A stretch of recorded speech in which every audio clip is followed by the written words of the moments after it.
వరిగడ్డి కూడా చెదలు బట్టి భూమిలో కలిసిపోతుంది. ఈ చెరుకు అక్కడ దరఖాస్తు చేసుకున్నారు. ఇన్నిసార్లు దరఖాస్తు చేసుకున్నాక మార్చిలో వస్తాయన్నారు, జనవరిలో వస్తాయన్నారు. ఇప్పుడు ఏప్రిల్ అయిపోయా మళ్ళీ మేకు పోయేటువంటి అవకాశం ఉందంట. ఎందుకంటే మళ్ళీ సర్వే చేస్తున్నారట.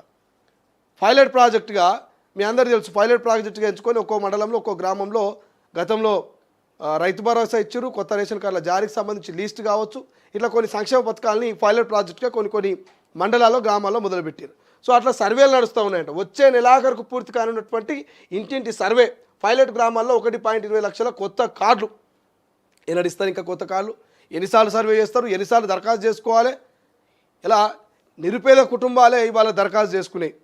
పొద్దున లేచి ఏదైనా పనికి పోతేనే కానీ 4 రూపాయలు వస్తేనే కానీ వాళ్ళ పూట గడవనటువంటి పరిస్థితి.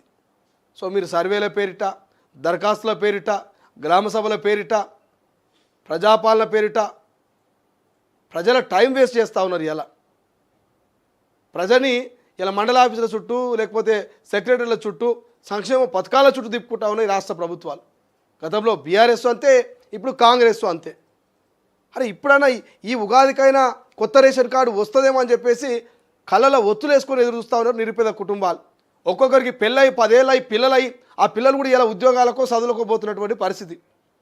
ఈ 10-12 ఏళ్ళ నుంచి మరి రేషన్ కార్డు ఎందుకు లేవా జారీ అంటే గత ప్రభుత్వం చెప్తుంది మేము 50,000 ఇచ్చినాం 60,000 ఇచ్చినాం అని. ఎక్కడ ఇచ్చినో ఎవరికి తెలియదు. మరి ఈ ప్రభుత్వం అని 15 ఏళ్ళ ఇస్తుంది అంటే కాలయాపన చేస్తూ ఉన్నది. రోజుకు ఇంత ఆలస్యం అవుతున్నది తప్ప తొందరగా రేషన్ కార్డులు వస్తున్నటువంటి పరిస్థితి లేదు. మరి ఇట్లా రేపు లోకల్ బాడీ ఎన్నికలు, గ్రామ పంచాయతీ ఎన్నికల దాకా రేషన్ కార్డులు తీసుకుపోయేటట్టున్నారు. ఇది ఒక మాస్టర్ ప్లాన్ లెక్క అనిపిస్తుంది నాకైతే. కొన్ని స్ట్రాటజీలు ఉంటాయి పొలిటికల్గా, కొన్ని స్ట్రాటజీ సంస్థలు కూడా ఉంటాయి. స్ట్రాటజీ సంస్థలు ఏం చెప్తాయా అంటే పొలిటికల్ లీడర్లకు, ఇలా మీరు 4 గింజలు వేసారనుకో అవి తిని సాయంత్రం వరకు మర్చిపోతాయి కోళ్ళు. ఎప్పుడైతే కోడికి ముంగల నూకలు పోస్తావో అప్పుడే వెనక ఈకలు బీకాలంట. తెలంగాణలో ఒక సామెత ఉంటుంది కదా, ముంగల నూకలు పోసి వెనక ఈకలు బీకాలన్నట్టు. అంటే అర్థమైంది, నువ్వు ఇప్పుడు పథకం ఇచ్చి ఇప్పుడు ఎన్నికలకు పోతే గెలుస్తావు, ఇప్పుడు సంక్షేమ పథకాన్ని అమలు చేసి ఎన్నికలు పోతే గెలుస్తావు. కానీ సంక్షేమ పథకం ఇప్పుడు ఇచ్చి అంటే రేషన్ కార్డులు ఈ నెలలు ఇచ్చి 2 నెలల తర్వాత నేను గ్రామ పంచాయతీ ఎన్నికలకు పోతా, ఇక మొన్న పోయిన నెల నేను మీకు అందరికీ రేషన్ కార్డులు ఇచ్చినా సన్నబియ్యం ఇచ్చినా అంటే ప్రజలు మర్చిపోతారు. అప్పుడు ఓట్లు పడవు. సో ఓట్ల కోసము సీట్ల కోసము రాజకీయ నాయకులు ఎత్తుకు పై ఎత్తులు వేస్తూ ఇట్లా దీన్ని సాగదీస్తూ ఉంటారు. ఇది అంతకుమించి ఏం లేదు. ఇక్కడ లాజిక్లు ఏం లేవు, మ్యాజిక్లు ఏం లేవు. మ్యాజిక్ గుర్తుపట్టవచ్చు, లాజిక్ గుర్తుపట్టవచ్చు, కానీ లాజిక్ లేదు, మ్యాజిక్ లేదు. ఓట్ల కోసం సీట్ల కోసం లోకల్ బాడీ ఎన్నికల దాకా ఈ రైతు భరోసాను ఈ కొత్త రేషన్ కార్డుల జారీని గుంజుకోపోతారు. ఇక ఏముంది, ఇది ఈ మే నెల, ఇప్పుడు ఏప్రిల్ నెల, రేపు అడుగు పెట్టేది ఏప్రిల్, వచ్చేది మేలో ఇస్తారట. ఇక జూన్లో లోకల్ బాడీ ఎన్నికలు ఉంటాయి. మే లేదా జూన్లో లోకల్ బాడీ ఎన్నికలు ఉంటాయి. కరెక్ట్గా ఇక్కడ ఎన్నికలు, ఇక్కడ కొత్త రేషన్ కార్డులు, ఇక్కడ ఫోటోలు, అక్కడ ప్రమోషన్స్. సో అంతకు మించి ఇంకేం లేదు. సో దయచేసి అర్హులు ఎవరు కూడా ఈ రేషన్ కార్డుల మీద పెద్దగా మీరు టెన్షన్ పెట్టుకొని మీరేదో ఇక వస్తుందేమో అని చెప్పేసి ఆలోచనలు చేసి 1-2 సార్లు సెక్రటరీని కలిసి 1-2 సార్లు ఎంఓఆర్ ఆఫీస్కి పోయి 1-2 సార్లు మీ సేవకు పోయి మళ్ళీ దరఖాస్తు పెట్టుకోకుర్రి. నిరంతర ప్రక్రియ అని చెప్పారు కాబట్టి వచ్చేనాడు వస్తాయి. 100 ఏళ్ళున్నా సావు తప్పదు, ఎన్నేళ్ళున్నా ఏరు తప్పదు అనే ఒక సామెత ఉంటుంది కదా, అట్లా వచ్చేది ఉంటే ఎన్నడన్నా మీకే వస్తాయి. మీరు టెన్షన్ పడకురి. ఇక అనవసరంగా ఇక ఇయ్యాల కాదంట, రేపు కాదంట, ఎల్లుండంట అని చెప్పేసి టెన్షన్ పడకురి.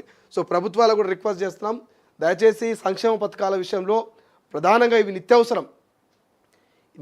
ఇది ఎందుకంటే బియ్యం అనేది, రేషన్ కార్డులు అనేది నిత్యావసర సరుకులు, నిత్యావసరం అంటే ఎమర్జెన్సీ. అది ఒక కొత్త రేషన్ కార్డు జారీ అయితే ఆ ఇంట్లో ఒక 10 కిలోలు 12 కిలోల బియ్యం వస్తే పాపం వాడు 4 రోజుల పాటు తిని బతుకుతాడు.